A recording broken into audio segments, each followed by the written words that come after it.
Good morning students, कैसे हैं आप सब।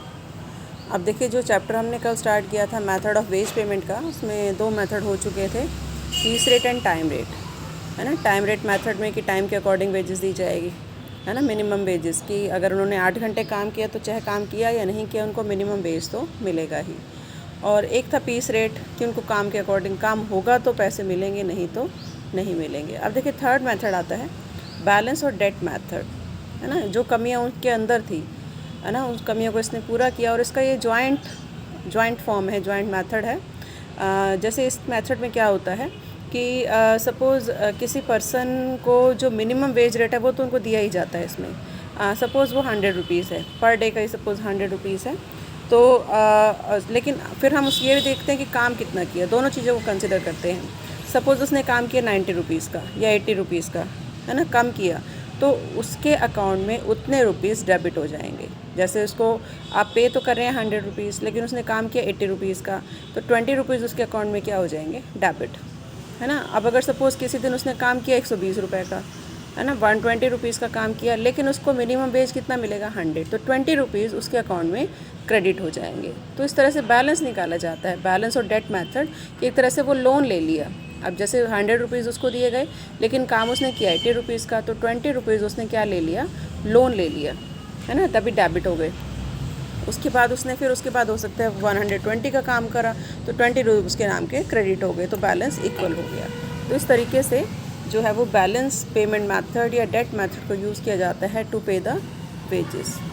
इसके बाद देखो नेक्स्ट आता है इंसेंटिव वेज प्लान। बहुत इंपॉर्टेंट प्लान है ये, इंसेंटिव वेज प्लान। इसमें कुछ इंसेंटिव्स दिए जाते हैं, मोटिवेट किया जाता है ना, वर्कर्स को, एम्प्लॉयज़ को मोटिवेट किया जाता है ताकि वो बढ़ चढ़ कर काम करें।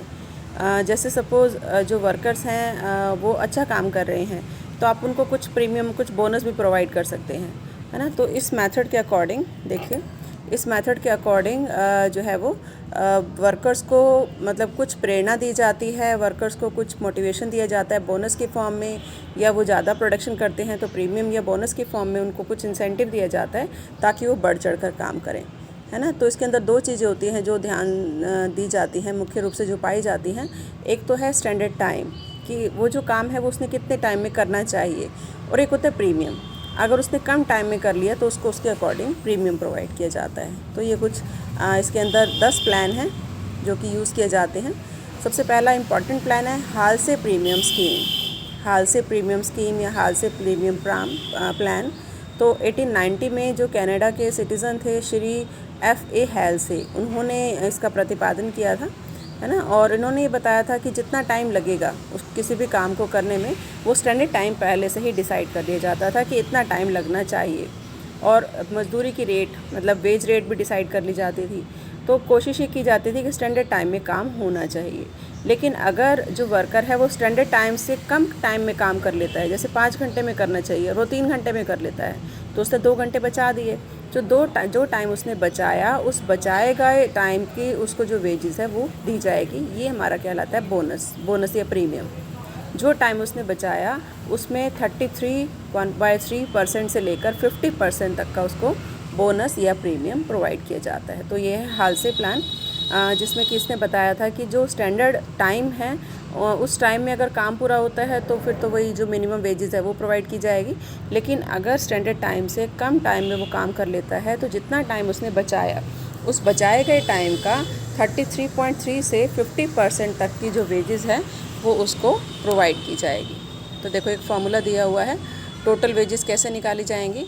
टाइम टेकन, जितना टाइम लिया, इनटू रेट, है ना, rate per hour, plus time saving, जितनी सेविंग हुई टाइम की उसको मल्टीप्लाई करेंगे प्रीमियम, रेट आपको दिया होगा कितना प्रीमियम दिया जा रहा है, multiplied by rate of wages, कि वेजेस का जो रेट है वो आएगा। ठीक है। अब देखो ये क्वेश्चन दिया हुआ है कि सपोज़ स्टैंडर्ड जो काम था वो कितना था, 10 यूनिट्स, है ना। स्टैंडर्ड टाइम लगा 5 घंटे, जो फिक्स स्टैंडर्ड टाइम था। मिनिमम जो वेजेस हैं वही कह रहा है 10 रुपये प्रति घंटा, 1 घंटे की 10 रुपीज़। अब प्रीमियम अगर वो टाइम बचाता है तो वो है 40%।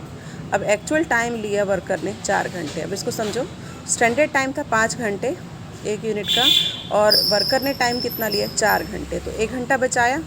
तो यहाँ पर जो 4 घंटे की वेजेस है वो तो उसको मिलेगी ही, 4 × 10, 1 घंटे की है 10 रुपये। इसके साथ उसने 1 घंटा जो बचाया 1 आवर, और रेट क्या है एक आवर का 10 रुपये, 1 आवर × 10 और उसका 40%, 40%, ये उसको क्या मिलेगा, बोनस या प्रीमियम। तो 40 + 4 उसको 4 घंटे के देखो 44 रुपीज़ मिले, जो पहले 40 मिल रहे थे।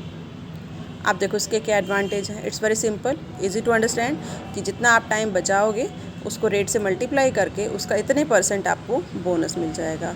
और मिनिमम वेज की गारंटी तो है ही, पर आवर आपको 10 रुपये मिल रहे हैं, वो तो मिलेंगे ही, है ना। तो एम्प्लॉयर को भी इसका बेनिफिट है कि 40% देखो पिछले क्वेश्चन में एम्प्लॉय को मिल गया और 60% किसको मिला, एम्प्लॉयर को। और इससे एफिशिएंसी भी बढ़ेगी, वर्कर्स कोशिश करेंगे कम टाइम में काम को करने की, कि कम टाइम में ज़्यादा से ज़्यादा वो काम कर सकें। और कॉन्फ्लिक्ट भी कम है, मतलब इसमें जो वर्कर्स हैं वो भी खुश हो जाते हैं और जो एम्प्लॉयर्स हैं वो भी खुश हो जाते हैं।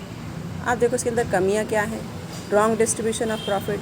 अभी कह रहा है कि जितना टाइम बचा वो सारा टाइम किसकी वजह से बचा, एम्प्लॉय की वजह से, लेकिन बचे हुए समय का ओनली 50% से 66.23% ये किसको मिलता है, एम्प्लॉयर को। तो उनको ये लगता है कि इसका बेनिफिट सारा का सारा एम्प्लॉयज़ को मिलना चाहिए।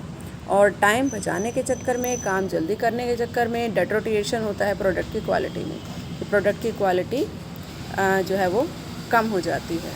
And unfit for administrative point of view, कि एडमिनिस्ट्रेटिव पॉइंट ऑफ व्यू से भी ये सही नहीं है, क्योंकि उनको लगता है कि जो है वो इसका डिसीज़न कि कितने टाइम में पूरा किया, ये डिसीज़न हम एम्प्लॉयज़ पर छोड़ देते हैं, है ना। तो उसके ऊपर कंट्रोल नहीं होता, डिसिप्लिन नहीं होता। एंड स्टैंडर्ड सेट करने में भी डिफ़िकल्टी आती है कि what should be the standard time. अगर एम्प्लॉयज़ ने ही सेट करना है तो वो जानबूझकर उसको ज़्यादा सेट कर देंगे और फिर काम पूरा करेंगे और फिर क्या कहेंगे कि उनको बोनस मिलना चाहिए, है ना। तो ये कुछ कमियाँ आती हैं, तो इसको पढ़ना। आगे फिर हम नेक्स्ट लेंगे रोमन प्लान।